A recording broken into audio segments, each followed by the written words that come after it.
Hello and welcome back to another fantasy football video. I hope you guys are all doing well. There is only 3 days until the next set of Premier League fixtures, which means it is a very quick turnaround to that game week 18 deadline. Today, I'm going to take a quick look at how the team does line up and the potential transfers I'm thinking of making as well. If you are new around here, please don't forget to hit that subscribe button. It really helps me out. Give me a thumbs up if you're enjoying the content and comment down below the potential players you are thinking of bringing in and how your team does line up ahead of game week 18. And without further ado, let's get straight on into this one.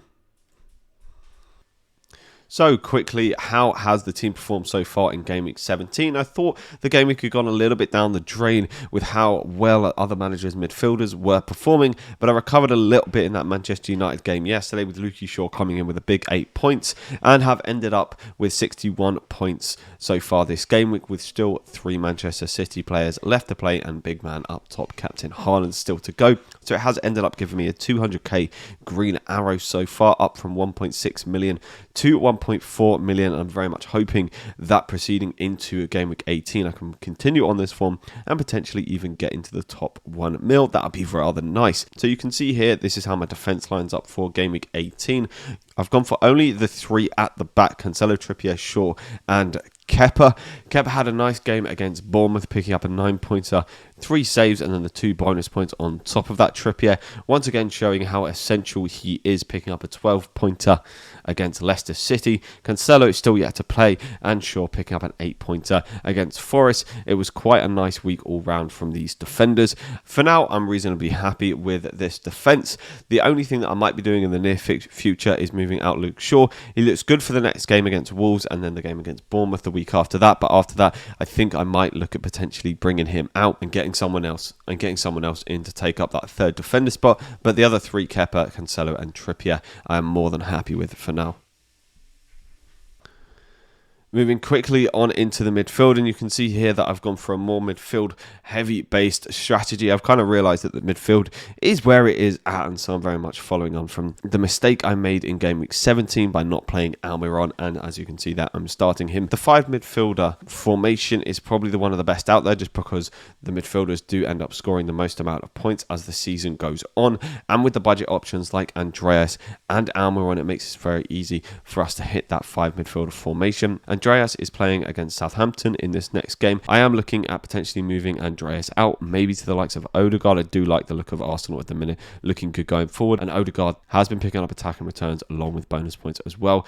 But it's a nice little buffer that Andreas gives me because he's got this fixture against Southampton, and he was actually playing further forward than Mitrovic in that game against Crystal Palace and came away a little bit unlucky, I would say, to not get an attacking return in that game. Then game week 19, Andreas has a double game week, so no need to transfer him out. Then I think after that is when I'd be looking to potentially make that move to Odegaard. We have Rashford there coming off the back of a goal and an assist against Nottingham Forest. De Bruyne hasn't yet played this game week, but I'm hopeful that he can do something against Leeds, and he's then set up nicely for a decent fixture against Everton.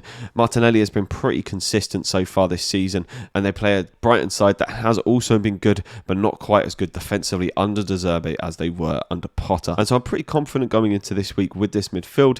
It looks like a quite nicely balanced midfield. I guess the only question would be, do I get Salah in? I think we have to see how De Bruyne does in this game against Leeds today, and then I probably would still leave him for the Everton game because it is quite a nice fixture, but I'm definitely considering the move from De Bruyne to Salah at some point because there is only a 0.2 million difference.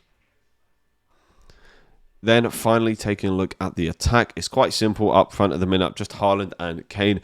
Kane, Mr. Consistent, yet again scoring. Got that goal against Brentford and grabbed a bonus point as well. Haaland yet to play against Leeds, but hopeful that he can do something. Haaland will be my captain for this coming game week. And Kane, playing against an Aston Villa side, still without Martinez, their main man at the back, looked pretty frail defensively against Liverpool, and I'm hopeful that Kane can really punish them. And finally, the bench. You see we've got Danny Ward there, White, Chalobah and Archer. I think that's the main kind of dilemma for me at the minute is, do I play White or Chalobah over the likes of Luke Shaw or even Andreas? I think Andreas is actually kind of the top pick for me out of those. Midfielders just have the highest potential to do well at the minute. I think that, you know, White's potential at the minute is probably only a 6-pointer. Same with Chalobah. Luke Shaw, we saw that he could get the bonus points, which is why I'm putting him above the likes of White and Chalobah. And then if Andreas goes and scores, maybe keeps a clean sheet, that's just a baseline of 8 points. And he's shown so far this season that he's been pretty good for bonus points. So I quite like the choices that I have made there.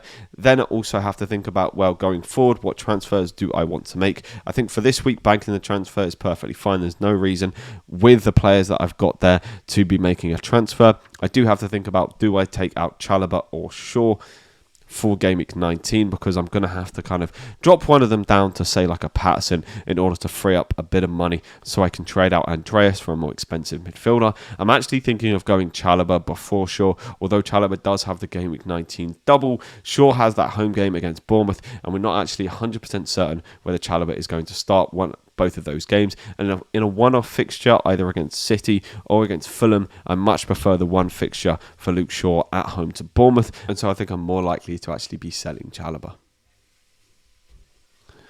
So this has been a very quick little look at the team coming up for Game Week 18. Do let me know down in the comments how you are lining up for Game Week 18. I quite like the look of the team this week and the strategy of going for the 5 midfielders. I think I'm very much going to stick with that 5 midfielder strategy into the near future, if not for the rest of the season. It just seems to be where the points are at, especially from Game Week. Maybe it's a little bit of Game Week 17 bias, because I've seen a lot of players or a lot of managers' midfields doing extremely well this Game Week. But it just got off the realization of, if a defender picks up a clean sheet, then they're probably only going to get 6 points realistically, whereas if a midfielder picks up on a goal, they'll get 7 points, and if they get a clean sheet, they'll then get 8 points, and they're also more likely to then get the bonus points. So if they end up the game week on sort of 8 or 9 points compared to a clean sheet from a defender who gets 6 points, throughout the season you're progressively just going to get 2 or 3 points more each game week from the midfielders if they do perform. And so I think the longer term strategy is to actually go for that 5 across the midfield, and it is very viable now, as I say, with the likes of Almiron and the likes of Andreas being so super cheap. You can get some good midfielders that are actually going to score points into your teams. So if you have enjoyed the video, please don't forget to hit that subscribe button, hit the like button if you are enjoying the content. Comment down below any players you are thinking of transferring in and just how you're feeling ahead of Game Week 18, and I'll catch you in the next one. See ya.